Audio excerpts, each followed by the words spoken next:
For some officers, responding to individuals with behavioral health conditions, including substance use and developmental disabilities, in a safe and effective manner can often present a challenge. The IACP is working to change that with a new initiative, and Domingo Herraiz is here now to explain how. Pleasure to have you today. Thank you for having me. Absolutely. Okay, so let's start with what is CRIT and what does it do?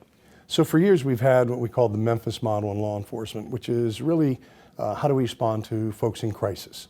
And that model has developed over the years into what we call today CRIT, Crisis Response Intervention Training. The big difference between it, and it's a complementary model, if you will, but we've learned over the years that law enforcement has to adjust and has to respond to nuances that we now recognize that we didn't 30, 40 years ago, such as folks with developmental disabilities and the challenges we face with those type of things. Autism was something we never talked about 30 years ago. Today we do. And so trying to figure out how do we respond to those types of folks with differing challenges is really imperative. So we've built this curriculum in partnership with the Department of Justice, the ARC, University of Cincinnati, other partners to really hone in on what those challenges and differing abilities are out there in the community to incorporate them in to training. So our training is really off-the-shelf training that's sponsored, as I mentioned, by the Bureau of Justice, Department of Justice, and then the trainers in the field are law enforcement.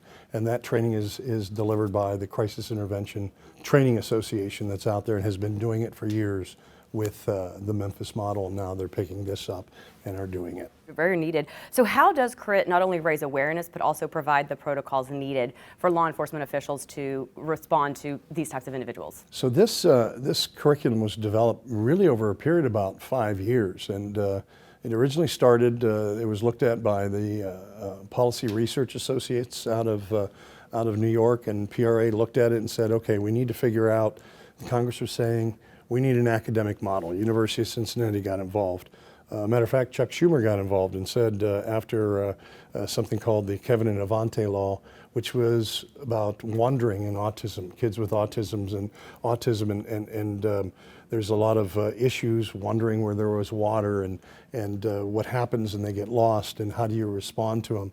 And folks, even folks with Alzheimer's, the response cannot be the same for every citizen, and we have to adjust to it. So those nuances, Congress said, okay, we're going to give the Department of Justice money, and we want you to develop a curriculum that can be off the shelf and implemented in every community across the country. So the model was developed. It now, so to speak, is there for everyone to tailor to their local needs and conditions. And realistically, it's a call to action to every agency in this country to say, pick it up, train your folks, and CITA International does it, they take it, they do the training in partnership with IACP, and it's delivered out into the field.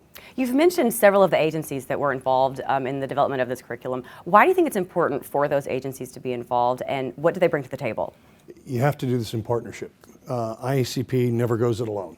You know, we know our members, we know certain aspects of the business, we know policing, obviously, but there's certain nuances.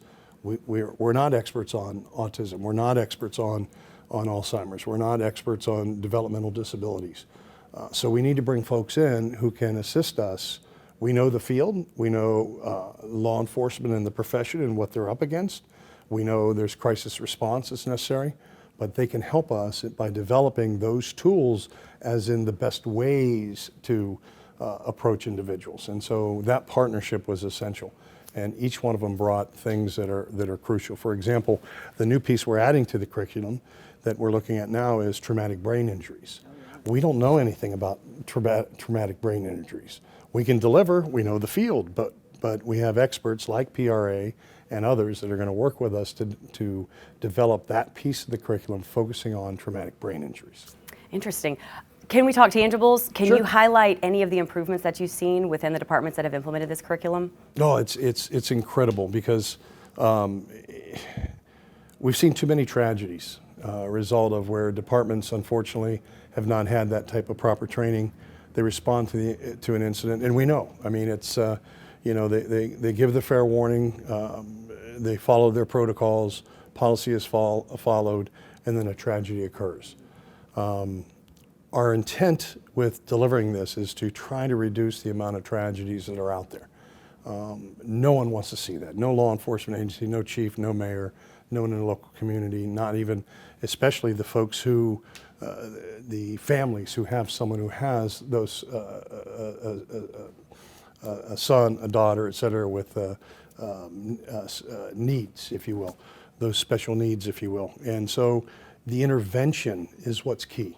And if we can train, law enforcement's never going to be a specialist in all field, but if we can increase their understanding and awareness, then maybe that response that they give is going to be just a little bit different and have a little bit more tolerance and understanding that, well, just those few seconds can make a difference and maybe stop that individual that's in crisis from doing something that they shouldn't do, carrying a knife, wielding a gun, whatever. Drop that weapon and save someone's life. In the end, the officer doesn't need to respond in a lethal way. Very important information and very important training that you're providing. So thank you very much. And thank you for your time today. Thank you.